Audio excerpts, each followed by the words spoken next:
huge news for Gray Zone Warfare. Huge news. Massive changes are on their way. And if you've been around the channel long enough, you might remember the Gray Zone Warfare review video I made, basically when I started doing YouTube content creation. And while I haven't made much content on it since, Gray Zone Warfare was a really big part of my 2024, and it's really the only extraction shooter slash tactical shooter on the market that doesn't make me want to pour lava over open wounds. It doesn't make me want to scream every time I play it. It's a genuinely interesting and fun experience that is completely different from the sweaty grind fest of every other extraction shooter. And there are some insane changes coming. There was just a dev live stream going over the renewed and reorganized roadmap and talking about various feature improvements and new additions coming very soon this year. We're going to talk about it because the more I see this game develop, the more I know this is going to become a prominent part of the channel, and it's just a really good game. And I never seen a studio that was so raw about their game, and this entire live stream felt the most genuine of any kind of studio developer update that I've ever seen. Because, you know, you watch the bigger studios, they're usually scripted. They're under hard scrutiny. They can't really diverge from their scripts. Bungie is well known for this in their live streams because you can just feel how robotic it is sometimes, and they don't really get the leeway to jump off script and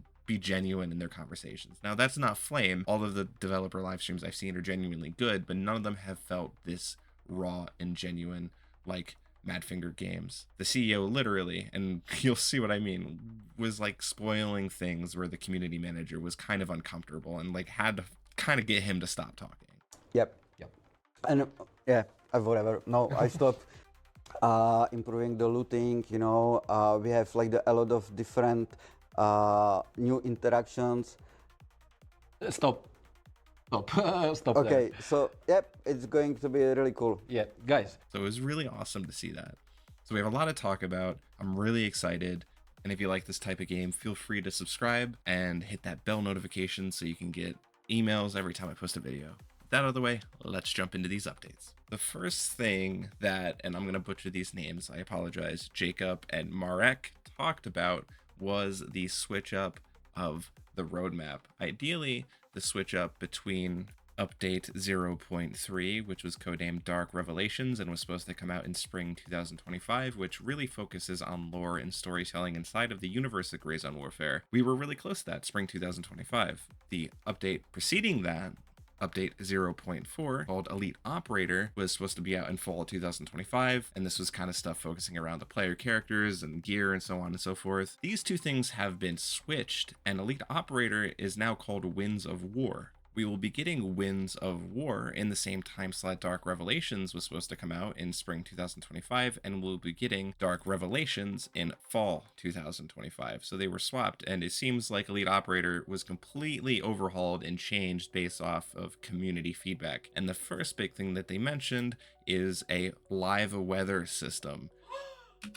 The goal here for Madfinger Games is that they want to pull live weather data from Laos, Vietnam. They're working with other third-party firms to kind of get this to work, and it will kind of really change the game and how all of the runs play out. It will impact literally every facet of the game, from visibility to movement to sound and to how AI works. And incorporated with this weather update, they're also taking into consideration AI improvements to behavior. AI will react differently based on these various weather conditions and gunshots now. It should be a lot better to kind of predict AI movement and seeing what's going on. But some of the visuals as well with the live weather kind of just look insane. I mean, Unreal Engine 5 is a powerful engine, and I know it gets a lot of flack because it's really heavily unoptimized right now. But I mean, just look at some of this stuff. It looks great. And the CEO is very excited for this in particular because he let a very few choice words slide during the live stream. Insert CEO cursing here. And it just sounds good. It looks good. Honestly, this is going to be a really big immersion changer for a lot of people, I think. And it gives a break from the much dreaded damn bugs that are chirping 24/7. That's deafening, that everybody is complaining about. It's going to be a nice break from that. They really concluded talking about weather with Marek saying the keyword of it's flooding everything. And it's coming to the really storms, you know, which is flooding almost everything, you know. So it's like not only like the making the puddles and visual effects, but the rice fields are also going like be more filled with the water. The river are now changing mostly to the more like the muddy stuff, but later it will also move the level, because not all the banks in the rivers are prepared, and it will take us a lot of more time. So it really kind of gets me thinking, are the rivers going to flood? Are the streams in the rice paddy fields going to become incrossable? Because that'd be really cool. That would change a lot of the game, more than I think that's expected, because so much of the terrain of Gray Zone Warfare are the rice paddies and streamy areas. So that's pretty cool. I don't know if that's like an English translation thing that he chose the word flooding everything or flooded everything, but to me that kind of feels like it's hinting at a little bit more of the impact that weather and these storms are going to have. The PvP crowd, you guys are finally getting some love and attention after a long time complaining that the game wasn't PvP centered enough. There's a lot of dynamic game flow and PvP changes happening within the Winds of War update. In particular, you can now complete tasks mid-raid and receive new ones immediately. So that is going to do one big thing for helicopters. It's going to reduce the amount of helicopters that are in the air at one time. This is an amazing quality of life change. There is like a large part of the gameplay loop that relies on sitting in a bush and waiting for the next available helicopter to be able to pick you up. So this is just going to be making the entire gameplay loop more dynamic and more smooth. So you don't have to go all the way back to the fob and get new stuff to go all the way back out. They're also adding what they described as PvP zones. And essentially what this is when there is a conflict that breaks out between one or more factions, it's going to show up on the map so people kind of know where the hotspots are. And this is going to reduce the amount of time that everyone's relying on in-game chat to see where people are. It's going to allow you PvPers to know exactly where things are going down so you can respond to it tactically instead of waiting for a message in chat or sending out your own messages in chat where action's occurring. And when the PvP kind of dies down, that circle on the map will disappear. They also started to talk about rewards. They mentioned like the person that starts the conflict isn't going to be rewarded. I don't necessarily know what that means. Maybe I heard it wrong, but that was kind of thrown in there as well. But either way, this is one really big improvement for you PvP gamers out there for Gray Zone Warfare. But they didn't just stop there for PvP, and I'm pretty sure this is where Winds of War gets its update name from. They are adding combat outposts that have varying levels of difficulty. From a low-level outpost to high-level outposts, these are things that the factions can fight over that will bring players into direct competition with each other for the first time in Gray Zone Warfare, other than competing for quest locations. The low-level outposts will have a few guards guarding them of the faction that has captured them, I'm assuming, and the higher-level ones will have more AI guards guarding them. And the higher-level ones are tied to key vendors. And they really wanted to release more about these vendors, but they were keeping it really hush-hush. Oh, I forget. The big cops has the special vendors, They will be randomly selected on the 2 cops. You have to find them, capture it, and then you have the access to the special vendor, which will have some special stuff for you. You will see in the future.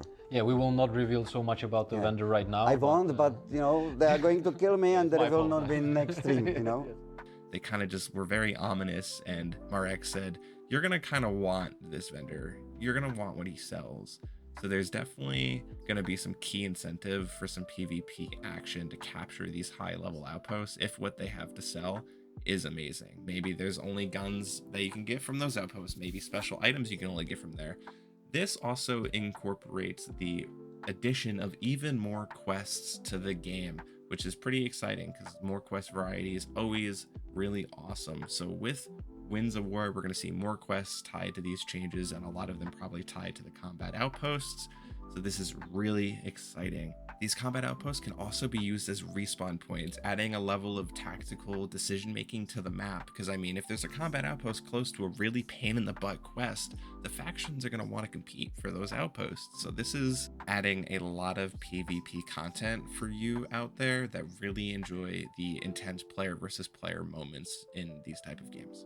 Also worth a note, this will work on PvE servers, the joint operation servers. They noted that the outposts will be shared by the factions, and I'm assuming they'll probably reset every few days to incentivize recapturing them.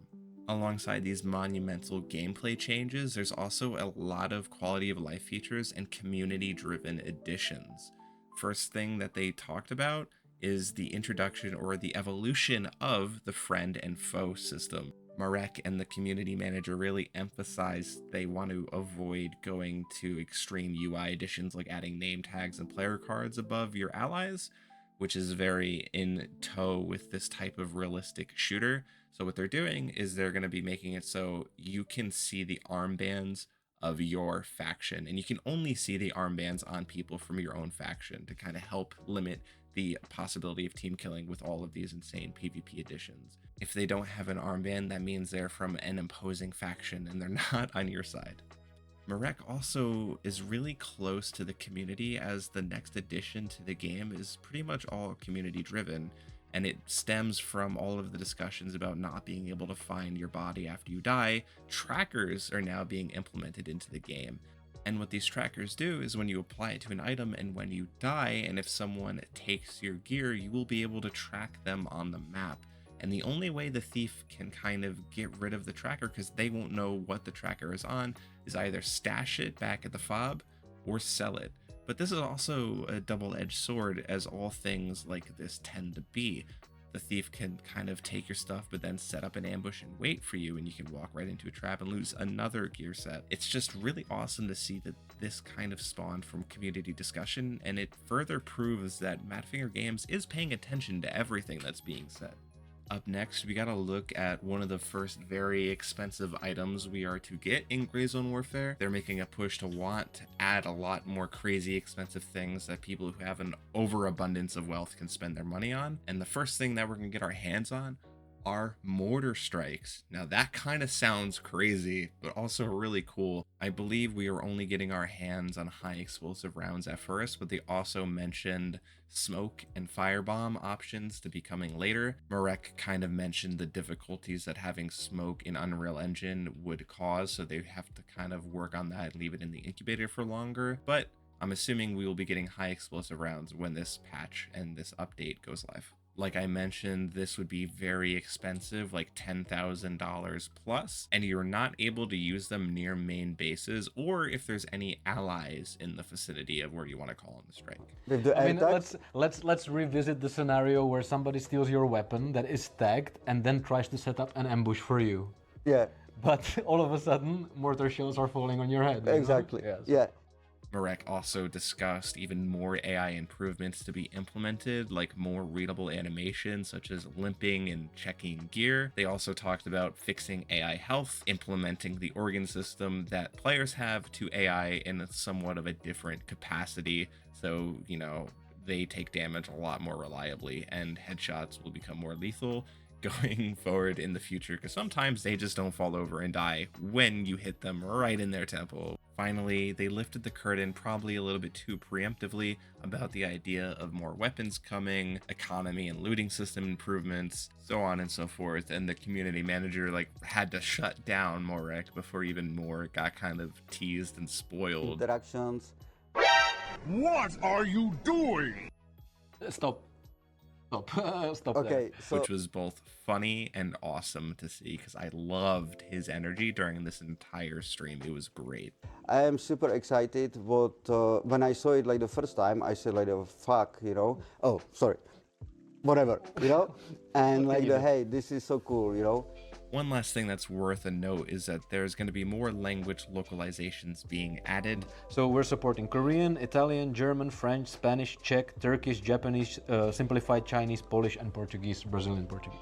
Which is awesome, because it's always good to see accessibilities and features being implemented into the game to allow for a more broader audience and for people in different parts of the world who will now be able to join the community. Gray Zone Warfare is not going to be the same after this first update hits. This is going to be monumental for the gameplay loop. There are so many things being added that is going to completely shift the landscape and completely change how you interact with this game, and I'm looking forward to it. I'm not sure about you, but I, for one, have been looking for various reasons to get myself motivated to play the game again, because I lost a lot of my motivation after I practically completed the game at launch. So this has given me many more reasons to play and keep playing, and it added a level of replayability that is going to be very much needed to keep not only me, but I'm sure a lot of you guys engaged with the game.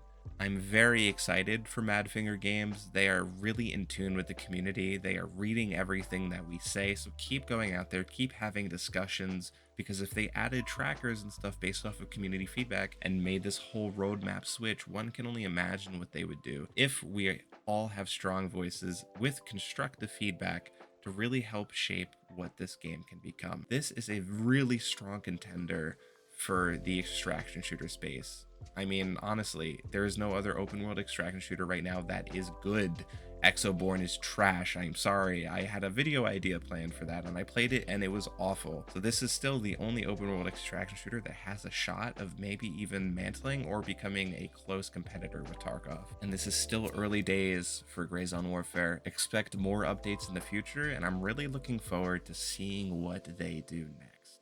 As always, guys, if you liked this video and you want more updates from Gray Zone Warfare and Escape from Tarkov, make sure you hit that like button, as it tells me you want to see more of it. And if you haven't already, make sure you hit that subscribe button as well and slam that bell icon so you can always get notifications when I post new videos.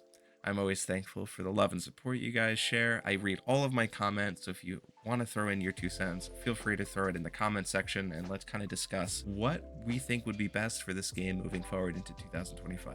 Thank you guys, and I'll catch you in the next one.